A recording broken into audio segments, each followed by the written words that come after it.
Bonjour, dans ce nouvel entretien, je voudrais évoquer avec vous la notion de grande mesure au féminin. Petit rappel de ma première vidéo. Pour éviter le syndrome de « pourrais-je avoir un café ?» et que quand vous rentrez dans une salle, les gens se taisent et vous écoutent, il vous faut le wow factor, le magnétisme indispensable. Or, 81% des femmes aptes à passer le plafond de verre reconnaissent ne pas savoir clairement développer leur presentation skill. Par ailleurs, des études récentes en neurosciences ont montré que la première impression que l'on se fait de quelqu'un est fondée à 55% sur l'image, 38% sur l'attitude et seulement 7% sur le discours. Au fait, à la fin de cet entretien, qu'aurez-vous retenu de moi? Envoyez-moi vos commentaires, ça me sera certainement très utile. Mais revenons à l'image de soi. Le monde du travail et les couloirs du pouvoir en particulier sont un univers de cooptation et de code. Il faut en maîtriser les méandres pour posséder l'executive presence et réconcilier les contraires, adopter les codes et révéler sa personnalité. Trésia propose un nouveau concept aux femmes, la grande mesure au féminin.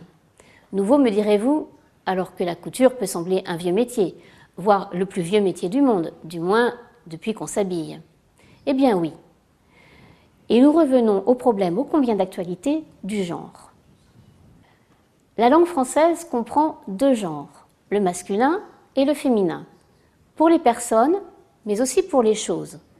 Concept obscur pour les non-francophones et qui donne parfois lieu à de drôles de télescopages, même pour nous.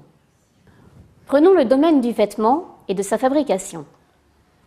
Le tailleur, quand c'est un homme, ou plus rarement une femme, bref, quand ce mot désigne un métier, habille les hommes d'un costume.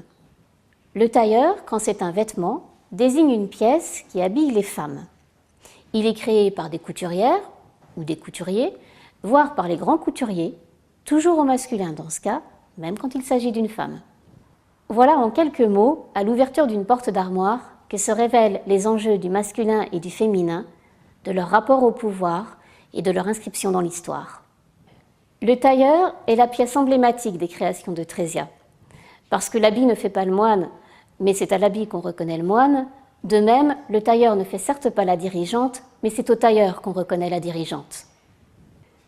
Tout au long du XVIIIe siècle, la pensée des Lumières redéfinit la société.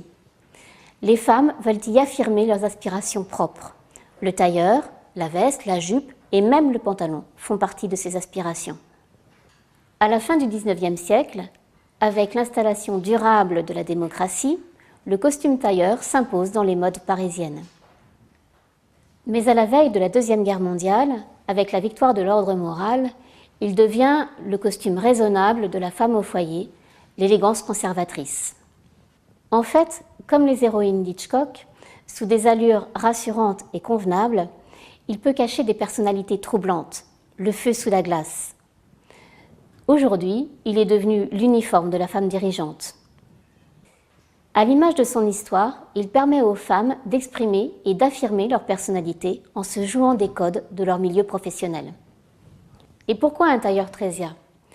Parce que les pièces qui constituent un tailleur offrent d'innombrables opportunités de création et contribuent véritablement à la construction du style d'une femme. Pour réaliser un tailleur, il faut 80 heures de travail et diverses compétences, en patronage, en couture, en ornementation, et du talent, pour transformer une matière en 2D, le tissu, en un vêtement en 3D, qui vous ira parfaitement. Du temps donc, et de l'écoute, votre écoute, pour comprendre vos besoins et vous faire découvrir qu'ils sont compatibles avec vos rêves. Et que plus encore, ce tailleur vous révélera. Revenons à la langue française et écoutons les mots de la couture. On dit du fil qu'il a une âme. Le tombé du tissu s'appelle l'aplomb.